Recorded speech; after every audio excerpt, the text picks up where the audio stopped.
Ray was exonerated from death row in Arizona. He was freed in 2002 with the help of DNA evidence. He was the 100th, at the time, he was the 100th person exonerated from death row in the United States since 1973.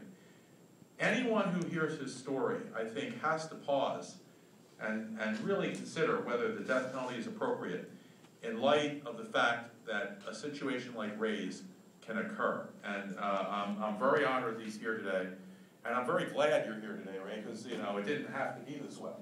And with that, I give you Ray Crone. Thank you. I really do consider it a great honor and privilege to be here. Again, considering where I was not so long ago, it's a great honor to be here in support of this bill. I'm a Pennsylvania native, Pennsylvania resident. I grew up just south of here in York County, a little town called Dover. I was in the Boy Scouts, the church choir, played Little League baseball, Little League Pee Wee League football, graduated in the top 15% of my high school. I went in the Air Force, served 6 years in the U.S. Air Force, had a top secret clearance for the job I did. When my 6 years were up, I was stationed in Arizona, Phoenix, Arizona. I liked it, I stayed there. Sunny and warm, beautiful days, lots of nice people, lots of work, things to do. And after about 11 years of living there, the owner of a local neighborhood bar found his night manager murdered in the men's bathroom. And the police were led to believe that I was a boyfriend, so they questioned me. They noticed I had crooked teeth. And just 2 days after the murder, I'm arrested. I'd never been in trouble before. Never had any runs with law. I actually believed in the death penalty. But I had nothing to worry about because I didn't do anything. I was home in bed. I had a roommate that knew I was home in bed. Nevertheless, just 7 months after my arrest, I couldn't afford to hire an attorney, the hundreds of thousands of dollars it takes to hire an attorney for a capital murder case. The courts granted me an attorney. $5,000 he was paid then to represent me in that case. And that trial lasted 3.5 days. And the prosecutor used a bite mark expert, a man that was paid over $50,000 to testify against me. And I was convicted based on that bite mark. And when it came time for sentencing, I was supposed to show remorse. I was supposed to show regret, apologize. How do you show remorse for something you didn't do?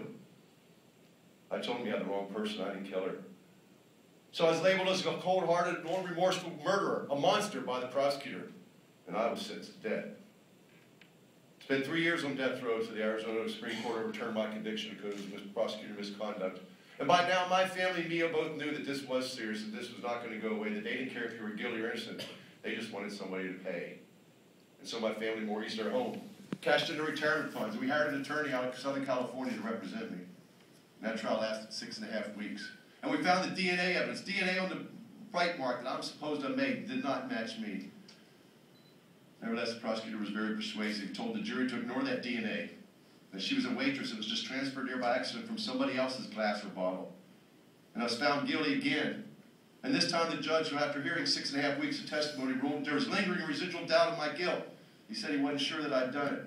So I was sentenced to 25 to life instead. My family continued to support me and believe me.